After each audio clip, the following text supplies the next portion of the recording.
il faut se représenter à la source de la civilisation occidentale, notre civilisation, il faut se représenter un conflit, appelons-le comme cela, mais pensons-le comme cela, c'est un véritable conflit qui est millénaire désormais, puisque la civilisation occidentale elle a quelques milliers d'années, on va dire 2 millions d'années et demie à peu près, et pourtant ce conflit il est toujours aujourd'hui prodigieusement vivace. Un conflit entre, d'une part, la conviction que tout a toujours une autre signification. C'est comme ça que je le formulerai. Tout a toujours une autre signification. Ou, pour le dire comme Wittgenstein par exemple, dans le Tractatus, le sens du monde est hors du monde. Voilà, on peut le formuler de différentes manières. Le sens du monde est hors du monde. Ça, c'est une des manières de formuler l'un des éléments du conflit, la vision de l'un des protagonistes de ce conflit, ou des antagonistes, et d'autre part, l'idée, et c'est entre ces deux idées qu'il y a, appelons-les les idées qu'il y a un conflit, l'idée qu'aucune extranéité n'échappe à la globalité d'un sens unique, ou pour le dire comme Hegel, ce qui n'est pas rationnel n'a aucune vérité. J'essaye de formuler les choses de manière un peu subtile, plus subtile que ce que j'ai mis dans l'email pour aller très vite, le conflit entre le mythos et le logos, si vous voulez, entre le mythe et la raison. Voilà. Pour le formuler avec un petit peu plus de nuances, j'essaye de le formuler comme ça. D'une part, du côté du mythos, si vous voulez, tout a toujours une autre signification. Le sens du monde est hors du monde, pour le dire comme Wittgenstein. Et du côté du logos, aucune extranéité, aucune extériorité n'échappe à la globalité d'un sens unique.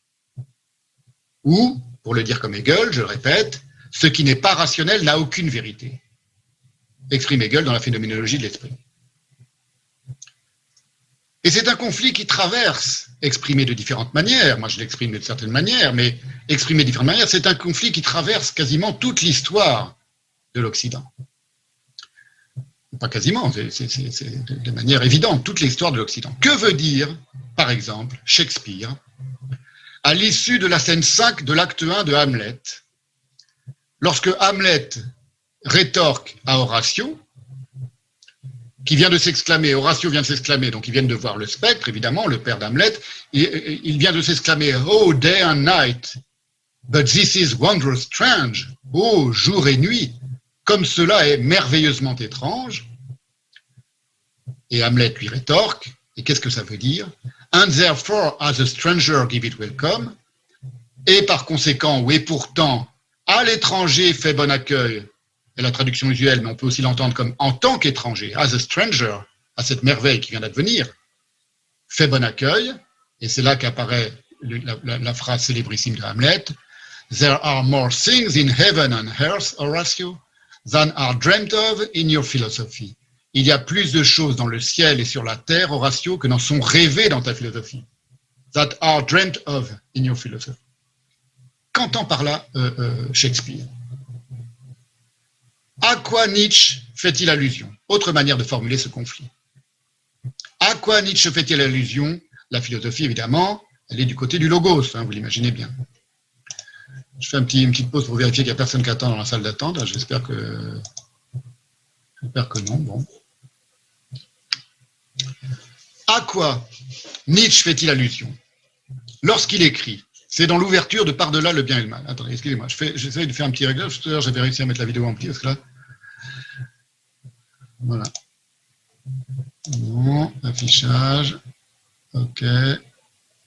Non, bon, écoutez, peu importe. Lorsque Nietzsche écrit en ouverture de Par-delà le bien et le mal, je cite Nietzsche, « À supposer que la vérité soit femme, n'a-t-on pas lieu de soupçonner que tous les philosophes, pour autant qu'ils furent dogmatiques, n'entendaient pas grand-chose aux femmes, en allemand, this schlecht auf Weiber verstanden, et que l'effroyable sérieux der schauerliche Ernst, Ernst comme le prénom Ernst, Ernest, la gauche insistance, tout ça c'est Nietzsche, hein, die linkische Zudringlichkeit, c'est-à-dire l'importunité, l'indiscrétion, l'obsession, la gauche importunité, la gauche indiscrétion. Il parle des philosophes, la gauche obsession, avec lesquels ils se sont, les philosophes dogmatiques, jusqu'ici approchés de la vérité, ne furent que des efforts maladroits et mal appropriés pour conquérir justement les faveurs d'une femme.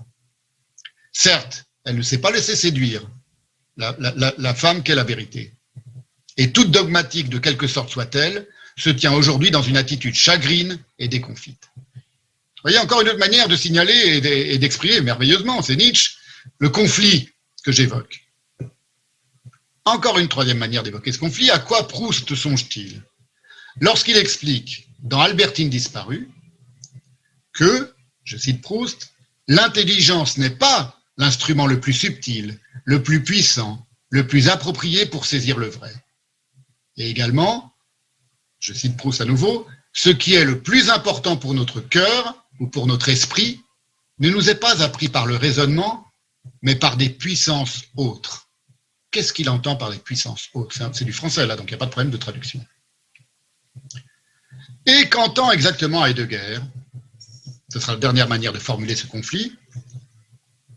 Lorsqu'il écrit, c'est dans Introduction à la métaphysique, page 183 de l'édition française, et je vais vous mettre la version en allemand, donc je partage mon écran. Je vais vous la lire d'abord en français. Bon. Qu'entend exactement Heidegger lorsqu'il écrit?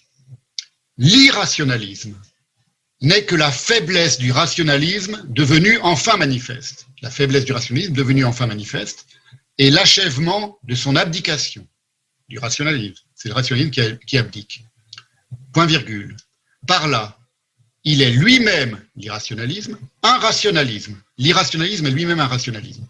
L'irrationalisme, continue Heidegger, est une issue hors du rationalisme, mais qui, loin de conduire sur une route libre, ne fait que nous empêtrer encore davantage dans le rationalisme, parce qu'ainsi prend naissance l'idée que celui-ci, le rationalisme, peut être surmonté par une simple négation, tandis qu'il n'en est alors que plus dangereux, le rationalisme, parce que masqué et pouvant agir d'autant plus à l'aise.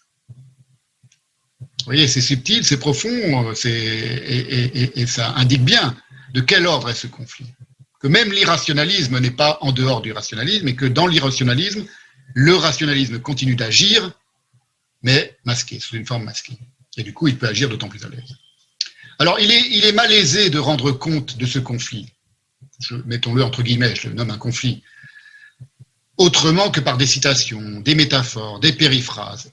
Or, employer des citations, des métaphores et des périphrases revient d'emblée à y prendre part au conflit.